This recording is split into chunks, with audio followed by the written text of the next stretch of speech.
This is a production of PBS Charlotte. This week on Off the Record, the county courthouse closed because of COVID, an outbreak at a local hospital, and more kids getting COVID just as schools are set to reopen. That's not good. Investigating the investigator, CMS suspends a high school principal over how the schools handle sex assault complaints on campus. At City Hall, they proposed it, they passed it, but how will they enforce it? We'll talk more about Charlotte's new Nondiscrimination ordinance, and the city's new anti-violence program kicks off this weekend with $1 million in private funding. Will it really make streets safer? Plus, new census data shows Charlotte's still the biggest city, but Mecklenburg not the biggest county in North Carolina anymore. Why size matters when it comes to population, and Live Nation might require a vaccination to see a concert. Lots to talk about next on PBS Charlotte.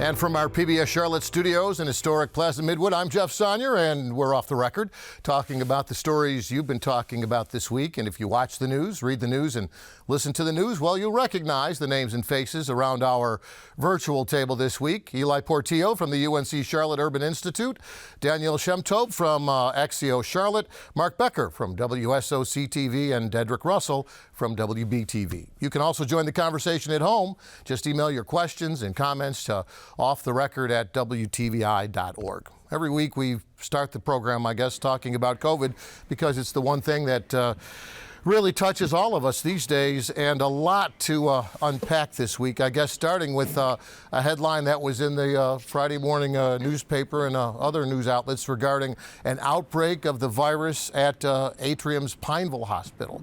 You know, when the virus starts affecting the staffs of hospitals, that's when you know the problem maybe is going from bad to worse again, back to where we were in January and February of this year. Anyone want to take first crack at where we are today and this week regarding COVID?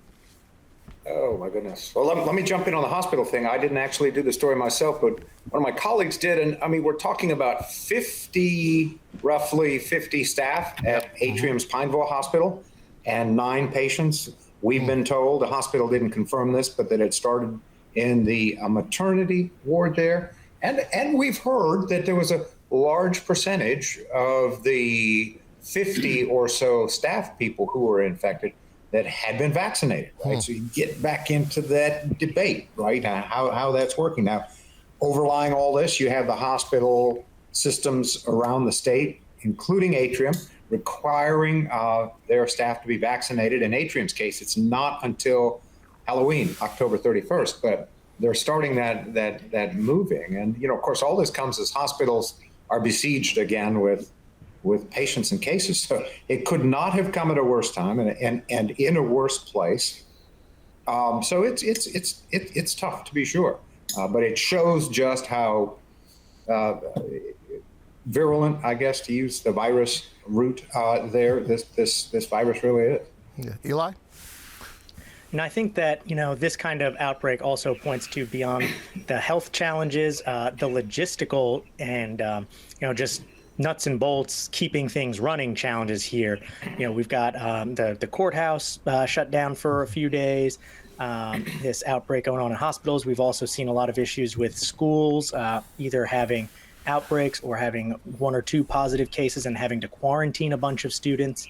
So, you know, in some ways, we're, I think, in a phase right now where, you know, even though we're seeing cases and hospitalizations rising, the number of deaths has remained pretty low. You know, in North Carolina, low double digits, not like the deaths peak we saw earlier this year.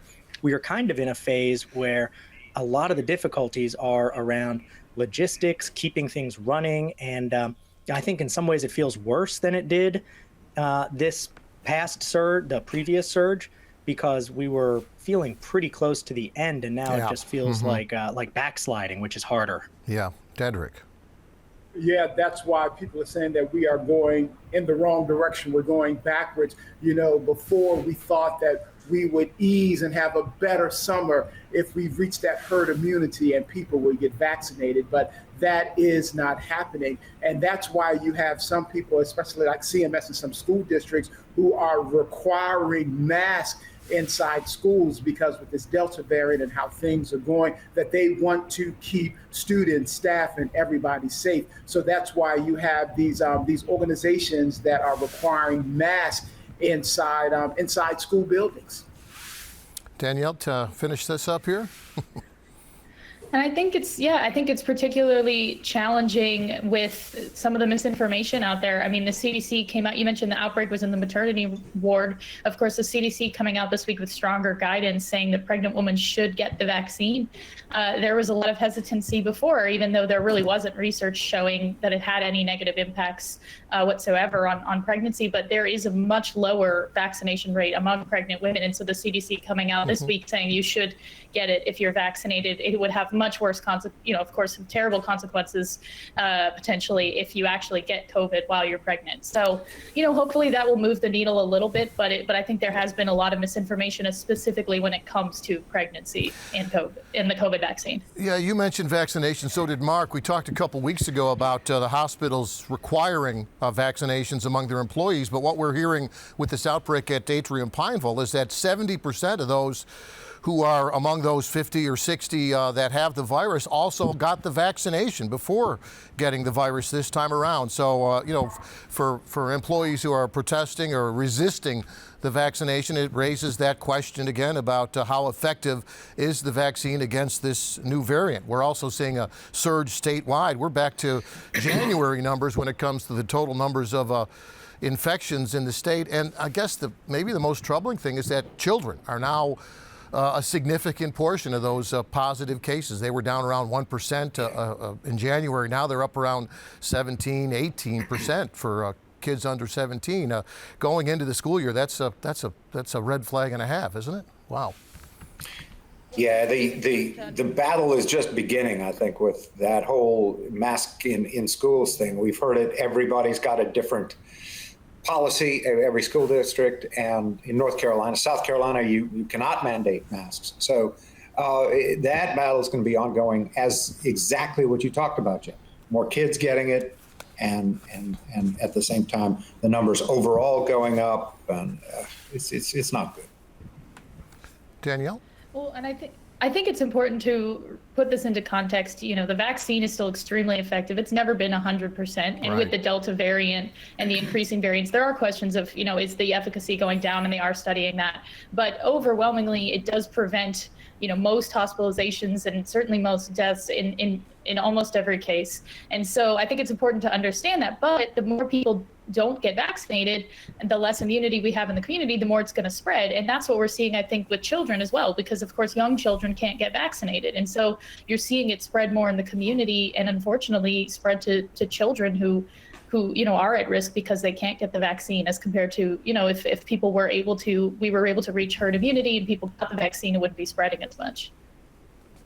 Yeah, and I'm the parent of 2 young kids, and this is something I've been watching, and it's concerning, of course. But I think part of that is, as experts have pointed out, and as Danielle just mentioned, as more and more adults get vaccinated, especially really vulnerable older folks, the proportion of cases among them is naturally going to fall, and the percentage of cases among the unvaccinated is going to go up, and that includes children who are not old enough yet. I think one of the next big things we're going to see, one of the next big flashpoints, is vaccines in younger children. We've seen how animated and angry people have gotten over the question of mask mandates in schools. Schools, of course, already require plenty of vaccinations. When this becomes one that schools start requiring as well in the future, after the FDA gives full approval at some point, I think that'll be another flashpoint. But, all of us with young kids out there are definitely watching and keeping a close eye on this. Dedrick? Yeah, and again, speaking of students and going back to school, WBTV, we talked to a doctor, and the doctor says that children lag behind adults 2 to 4 weeks when it comes to the COVID. So the uptick in adult infections in the middle of July is just catching up and showing up right now. And so what we do know that works is that we know that universal mask wearing, it works, because when it happened in the schools, they saw COVID numbers go down, flu went down. So we do know that universal mask wearing does work. But as we talk to parents, they are concerned. In Gaston County, they reported about 451 new COVID cases. And out of that number, we're talking about 110 school-age kids. So parents are very nervous about sending their kids to school, while you have other parents who say that, hey, I don't want my child to wear a mask. So this is going to be a very interesting school year. Let me stay with you for a second, Dedrick, and talk a little more about schools. I know CMS starts a week from Monday. A lot of school systems are back now or will be back next week, but it's almost a different mindset now. I mean, last year it was, it's not safe until this whole thing is over. Now the mindset seems to be, can we make it safe enough to send the kids back? I guess that's a product of seeing what a lost year of school, or a mostly lost year of school, does to the educational progress of those kids. We want them safe and healthy and not sick, but we also want them to continue their education, right?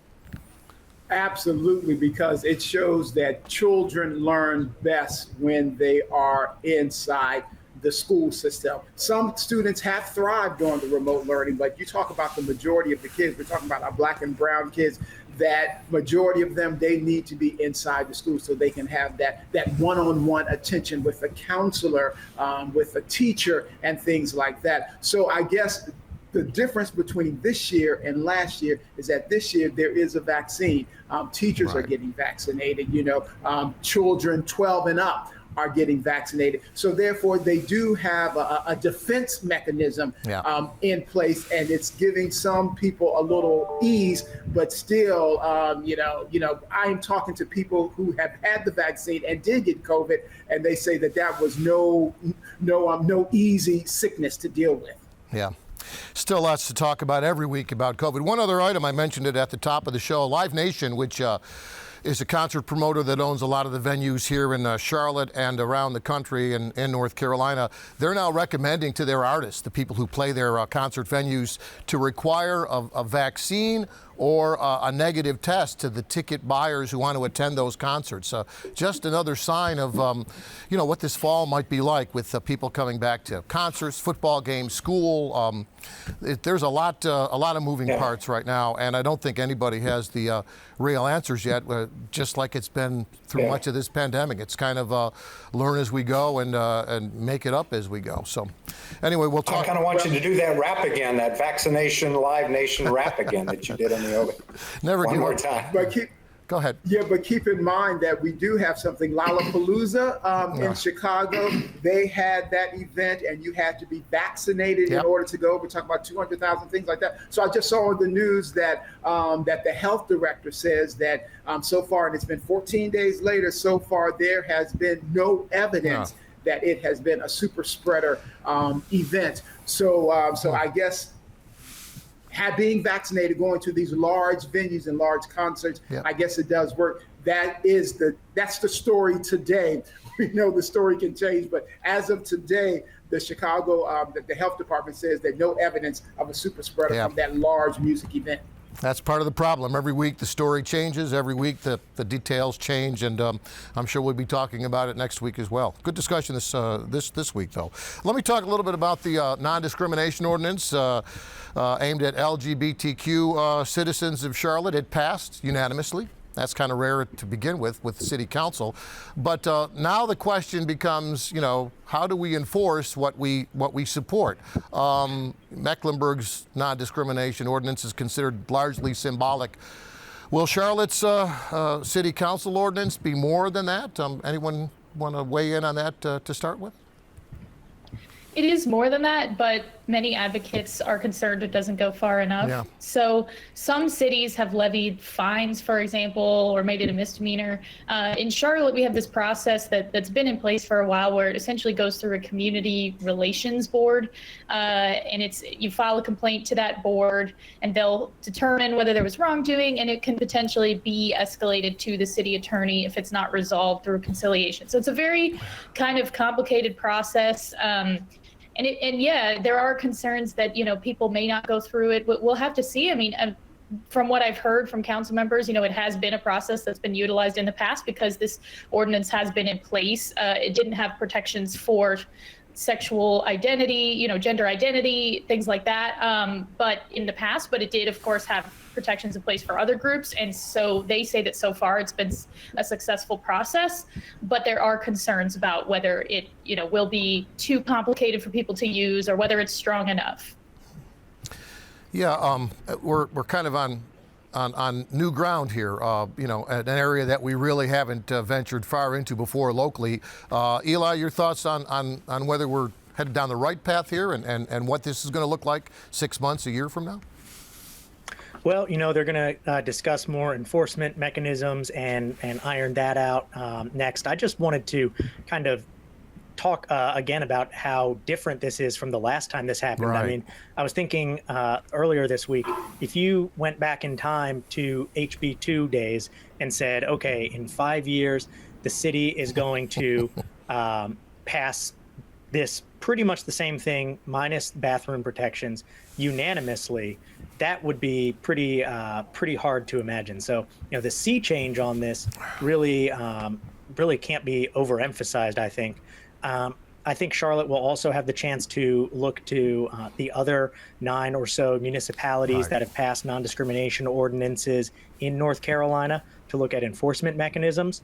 And beyond just the political cover aspect of not being the first city to do this in North Carolina as we were before, I think there's also that practical aspect. So we'll be able to look at other communities and see what works and what doesn't as we try to figure out how enforcement's going to work here. Dedrick?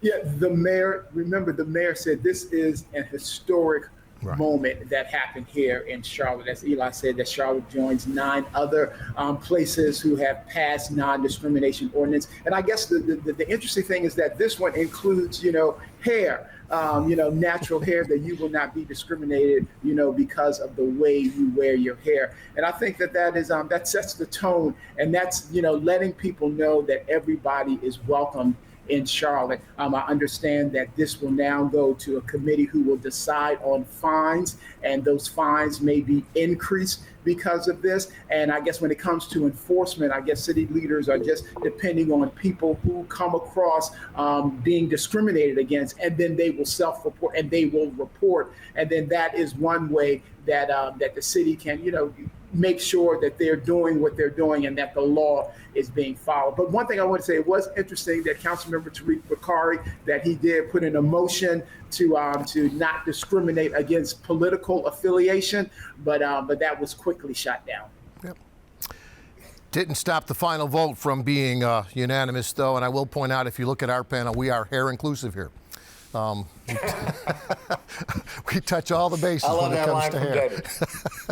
Hey, bouncing back to schools for a moment, it's a subject we haven't really touched on before, but the board talked about it this week, the CMS school board, so I think we should too. Schools looking at how they investigate reports of sexual assaults on campus, all stemming from a series of complaints at Myers Park High School. Again, Dedrick, you follow schools pretty closely for us. Can you kind of bring us up to date on where we are with this and what the board addressed on Tuesday night? Yeah, WTVI did an investigation on this, and where we talked to 6 former Myers Park High School students who said that they were either raped or sexually assaulted while on campus.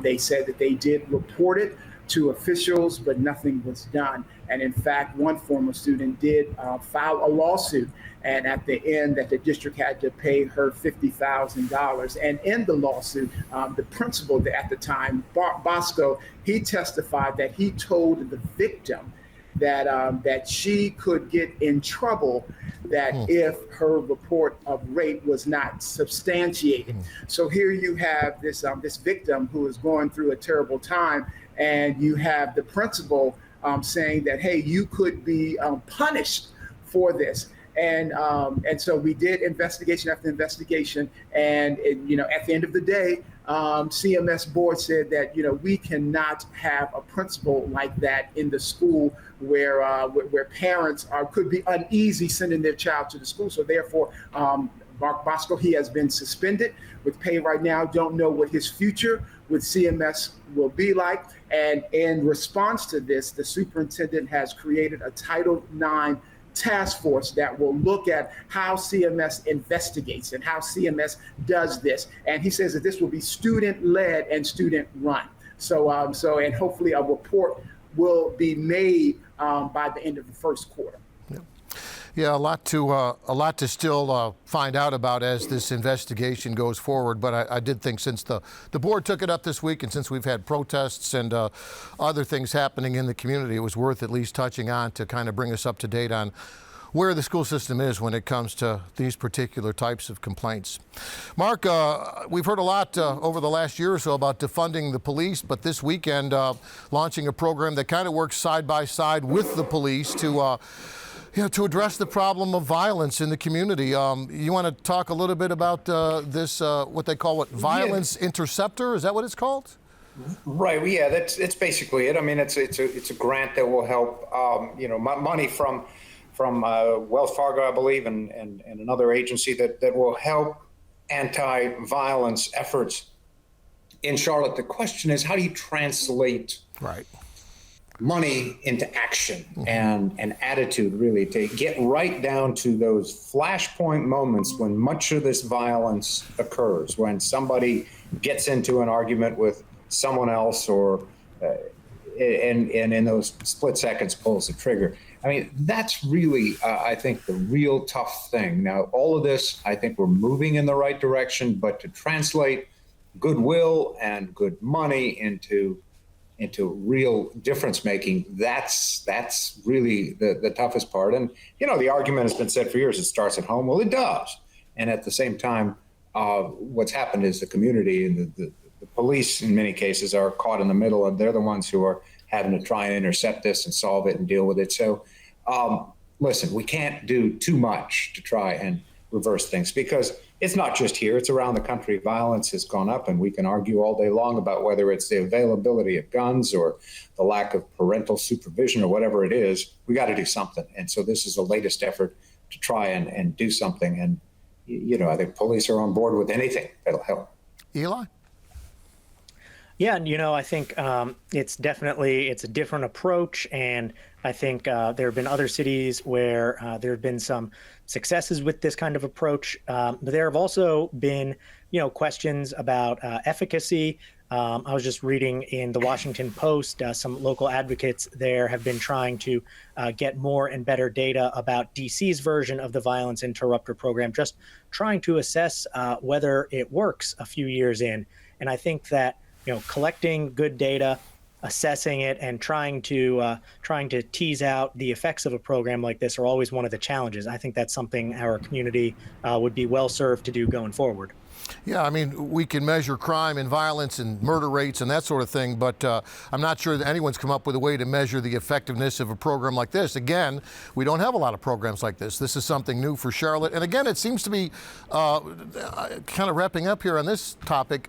Last summer we spent a lot of time looking outward, pointing fingers at, how the police were, involved in this whole situation. But now communities are looking inward, I think, and trying to see how they can solve their own problems without the police or alongside the police. And I guess that's a good thing in terms of, knowing that there are several different approaches to solve ultimately the same problem, and that is to make streets safer in all neighborhoods. We'll see how this goes. And again, it kicks off this week with an event on the Beatties Ford Road corridor. We've got a couple of minutes left, and we've got new census data out, which normally puts people right to sleep. But this year it's kind of interesting in terms of what it'll mean for voting and elections and representation. Danielle, you wrote a little bit about it on Friday morning. Tell us what the new numbers are showing us about Charlotte and North Carolina in general. Yeah, well, one of the big headlines was that Mecklenburg was overtaken by Wake, so Wake is now the biggest county in the state. But I think that really the biggest takeaway is that Charlotte and Wake County, Raleigh, the big growing cities in the south and southeast were where the major population gains were. And that's sort of the big story. The population is shifting south. The population is also becoming much more diverse. And, for the first time, the white population actually declined, while Hispanic and Black populations increased at a much quicker rate. So I think that that's really the story. Yeah. Charlotte's growth rate around 20%. Cabarrus County 27%. Just shows you how those suburbs, fast-growing suburbs, really do affect the overall demographics and population of an urban area. Eli? Yeah, I think it's striking how, like in a lot of states, North Carolina's growth is just very concentrated among a smaller number of urban and suburban counties. We've continued to see this trend of lots of counties in North Carolina losing population. I think of 51 out of 100.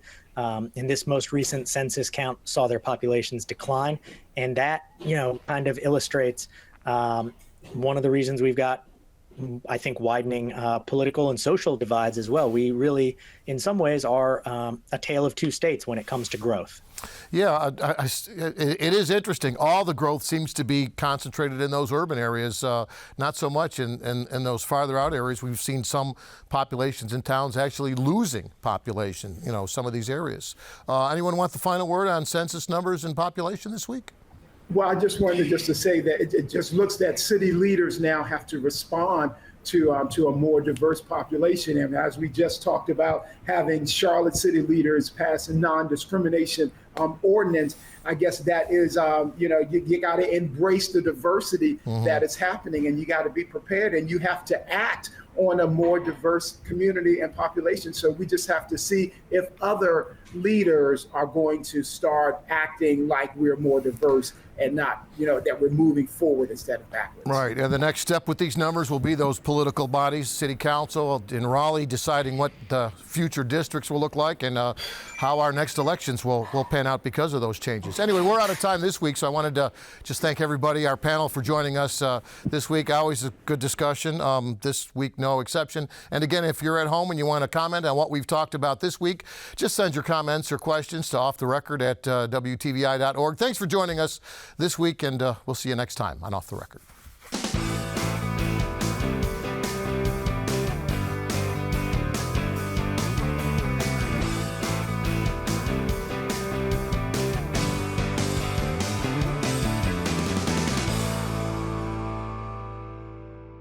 A production of PBS Charlotte.